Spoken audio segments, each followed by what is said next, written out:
This segment brought to you by Kansas Soybean Commission. Progress powered by Kansas farmers. And we're back. And if you're just tuned in, you're back to Around Kansas. And I'm Frank, and she's Deb, and you're not. I know, bad joke. And you're grateful. Now, you know, people really like stories, like stories. I mean, when you were a kid, and, well, especially when you were in preschool and kindergarten and your early elementary days, you got to hear stories, you know, picture books and all of that. Guess what? You got a story. I have a story about stories. All right. And I didn't know about this. I really did not until I did this story. And the thing is it's because it takes place in a very small town in Kansas called Downs. We're not trying to belittle you, but it's like a population of 900. But once a year, they have all of these storytellers come in, and they tell stories over a weekend. What a fun way to spend the day of the weekend. Yeah. Listen to stories. Yeah. That sounds like my kind of place. Well, take a look. Today I'm going to share a story written by John Slajic, Kansas Farm Bureau. A great story, so here it goes. It's called Spellbound. Outside the Downs Depot, a cold north wind blew storm clouds across the dark spring sky.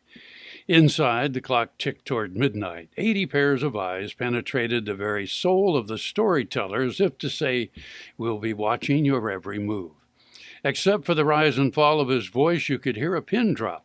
The audience, listening to Tim Lowry, hung on every word as he launched into "The Doctor is Dead." A lady in the front row poked her index finger into her right ear, hoping to remove any blockage so she could hear every syllable. 45 minutes later, Lowry finished his last ghost story. The audience remained glued to their seats. They wanted more. Instead, the storyteller began to visit with the listeners as they grudgingly rose from their chairs and shuffled toward the depot door. People traveled miles to hear the stories. They devoured every twist and turn along the joyous journeys. 2 ladies from Chicago followed the artist from city to city and state to state to hear their yarns. Retired. That's what they do with their time these days. Every spring for the last 24 years, the citizens of Downs bring nationally recognized talent to their community of 900 souls. This year, Lowry, who makes his home in Summerville, South Carolina, headlined the Kansas Storytelling Festival, held April 28th and 29th. Lowry is best known for his folk tales and stories from American history. His best stories revolve around his rural childhood growing up in the hills of Tennessee. Other featured storytellers included Brian Fox Ellis, an author of song, myth, poetry, and prose; Linda Gorham, who specializes in surprising twists and unconventional humor; and Adam Miller, a natural-born storyteller. Individual backgrounds and styles make each storyteller distinctive.